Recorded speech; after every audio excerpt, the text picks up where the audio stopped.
보통 이제 학계에서는 한국의 반미주의가 5.18을 계기로 해서 이제 생겨났다는 이야기들을 많이 하거든요. 그런데 이제 이 시기를 다시 이제 살펴보니까 이미 79년에 카터 미국 대통령이 방한을 합니다. 그런데 이때 이미 카터 대통령 방한을 반대하는 운동이 일어나요. 왜냐하면 방한을 하는 행위를 가장 반기는 사람이 독재자라는 거예요. 그러니까 박정희 대통령이 이미 쿠데타 이후부터 늘 정당성이 결여되어 있기 때문에도 부족한 정당성을 뭔가 보충하기 위해서 외부의 승인, 그리고 동시에 이제 뭐 경제 개발이라고 하는 성과, 뭐 이제 이런 것들에 이제 되게 집착을 하죠. 그러니까 지금 이제 미국의 대통령이 바뀌었으면 이제 내가 초청받아서 가거나 아니면 그 분이 우리에게 오셔서 나를 좀 대등한 형태로 악수를 하면, 우리 뒤에 이제 그림이 나오지만 인정받는 것 같은 느낌, 이걸 이제 연출하고 싶은 거예요. 왜냐하면 지금 전 총선 때 이미 과반을 뺏겼단 말이에요. 그러니까 형식적으로는 과반을 지켰지만 내용적으로는 이미 넘어갔기 때문에도 자기의 정치적 이제 정당성을 위해서 외부의 승인이 필요했던 거죠. 그래서 이제 카터 대통령 방한을 아마 추진했던 것 같은데 그게 결국 독재자에게 면피를 제공하고 독재자에게 정당성을 부여하는 어떻게 보면 나쁜 결과를 가져오는 거잖아요. 그러니까 이제 국내의 민주화 운동 세력은 반대할 수밖에 없고 미국이 그런 식으로 행동해서는 안 된다고 이제 강하게 이제 비판을 하는 거죠. 카터 대통령은 이제 민주당 출신인데 대부분 이제 뭐 크게 문제가 없으면 연임을 하거든요. 8년. 근데 이분 연임을 못한, 그러니까 잘 인기가 별로 없는 대통령 중에 한 분입니다.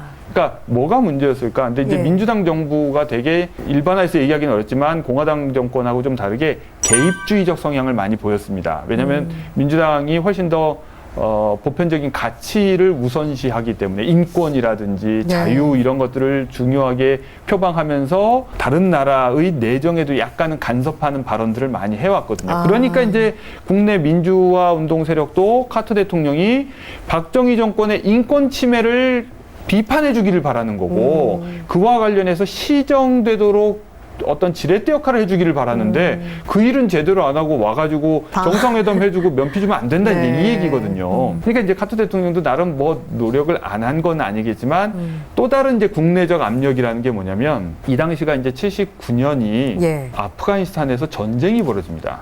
그러니까 소련이 아프가니스탄을 침공을 해요. 아프가니스탄이라는 나라가 이른바 세계의 양대 제국 미국과 소련하고 다 전쟁을 치렀는데 다 안 져요. 그러니까 산악 지형이어서 외부 세력이 들어와서 이길 수가 없는 그런 지형이에요. 그래서 소련도 결국 거기서 오랫동안 진 빼고 손 털고 나갔고 미국도 아프가니스탄에서 10년 동안 진 빼고 손 털고 나가고 이제 이런 곳인데요.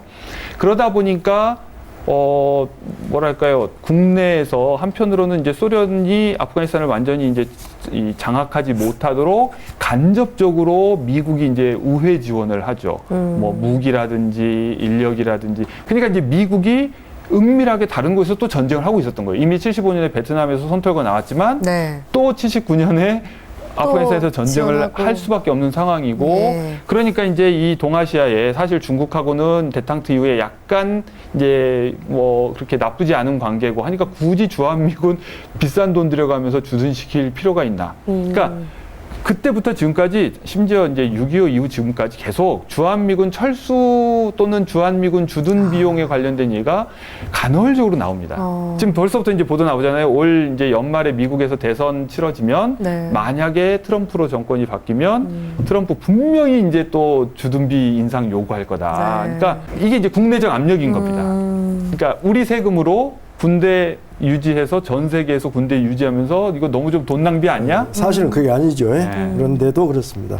그런 식의 이제 압력 때문에도 결국 이제 카터는 한국에 와서 이제 주한미군 철수를 카드를 꺼내면서 결국은 주둔비 인상을 요구하고 이제 이런 식의 장사를 하고 돌아가 버리는 거죠. 그러면 이제 국내의 민주화 운동 인사들 입장에서는 뭔가 좀 다른 역할을 기대했는데 만족하지 못하고. 근데 이제 이분이 김대중 대통령은 만나고 가고 싶어 했다고 그래요. 만나진 못했고요. 그걸 허락할 리가 없죠. 그러니까 주둔 비용만이 문제가 아니었고요. 그때 아까도 말씀드렸지만 카터가 내건 그 인권 외교입니다. 그래서 미국 정부에서 예전에 쭉 역대 정부 해온 인권은 양가적이었죠. 국내에서는 인권을 나름대로 배려하는데 또 인종차별이라 흑인들이라든지 이런 사람들한테는 또 인권을 또 존중하지 않잖아요. 그런데 특히 국외 어떤 상대 국가에는 인권을 그렇게 들이세우지 않았어요. 내세우지 않았는데 카터가 한국의 인권 상황이 굉장히 엄혹하니까 인권 이야기를 꺼내고 주한미군 첫 수론을 꺼내죠. 거기서 박정희가 굉장히 카터를 무시하듯 막 대했죠. 그러니까 카터가 미군 영내에서 잠을 자요. 국빈 방문을 했는데 그거 손님이잖아요. 우리 공 교수님이 저희 집을 방문했으면 제가 잘 용수히 모셔야 될 거 아니에요. 숙소라든 이런 등등을. 근데 자기 집에 가서 자는 겁니다. 미군 영내는 미군의 영지예요. 그들의 재산이고. 그래 돼 있어요. 그래서 카터가 거기서 자지요. 그러면서 우리가 이거 이제 학자들이나 다른 차원에서 언론인들이 해야 될 몫인데 우리가 11.6을 한번 연상을 해보세요. 카터가 6월 달에 우리 한국을 방문하고 극도의 악감정을 가지고 돌아갔단 말이에요. 박정희와의. 박정희도 카터 대통령이요? 악감정을 가지고 떠났죠. 그 박정희도 네 이놈들 갈 테면 가. 이거 뭐 표현이 나오죠.